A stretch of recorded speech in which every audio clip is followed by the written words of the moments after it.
Hello and welcome back to my YouTube channel. I hope आप सभी अच्छे होंगे और खुश होंगे। जब मैंने 11th और 12th पास की थी तो उसके बाद मैं हॉस्टल चली गई थी। जब मैं हॉस्टल गई तो हॉस्टल के इतने बुरे हाल थे कि बॉयज़ हॉस्टल गर्ल हॉस्टल से अच्छा था।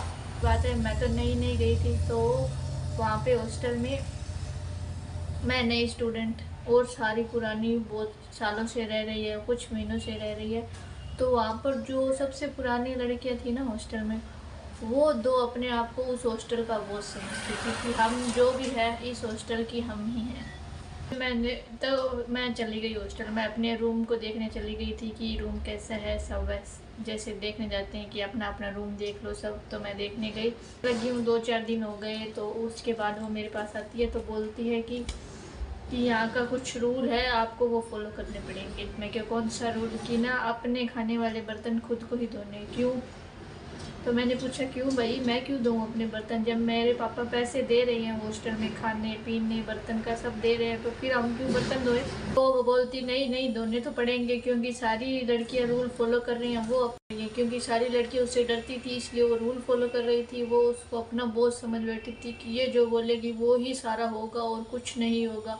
तो मैं तो ऐसा मानती नहीं हूँ, क्योंकि मेरे पापा पैसे दे रहे हैं, मैं वहाँ पर रहने का पैसे देती हूँ, खाने का पीने का सबका दे रही हूँ, तो फिर मैं उनके रूल क्यों फॉलो करूँ? तो उस दिन वो बात चली गई। मैंने कहा मैं नहीं धोती। उसने वो बोलती कि तुझे देख लेंगे, ऐसा वैसा करके वो चली गई। उसके बाद कुछ दिन बाद में मैं उनके रूम के आगे से निकली तो मैंने देखा कि वो नशे कर रही है, कुछ अलग ड्रिंक वाले।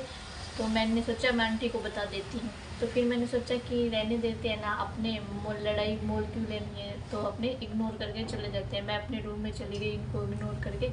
तो फिर वो पीछे पीछे आ जाती है मेरे, नहीं जा रही थी, वो वहीं पर बैठ गई थी। तो फिर मैंने आंटी को बुलाया, मैं क्या आंटी को शिकायत लगाएंगे तो ये चली जाएगी। फिर मैंने आंटी को बोला, आंटी आ गई। आंटी भी उनके साथ मिली हुई कि ये नहीं नहीं, इन्होंने तो नशा ही नहीं करके रखा, ये तो ना शरीफ है, ये तो ऐसे ही है। फिर वो क्योंकि वो कई सालों से रह रही थी, उन मुझे एकदम इग्नोर कर रही थी कि मैं गलत हूँ और वो लड़कियाँ सही है। तो मैंने कई दिन ये सोचा कि एग्ज़ाम हो जाए अपने, उसके बाद देखेंगे कि क्या करना है, हॉस्टल में रहना है क्या नहीं रहना है। तो मेरे एग्ज़ाम हो गए थे तो मैंने अब सोचा कि अब इसका क्या करना है।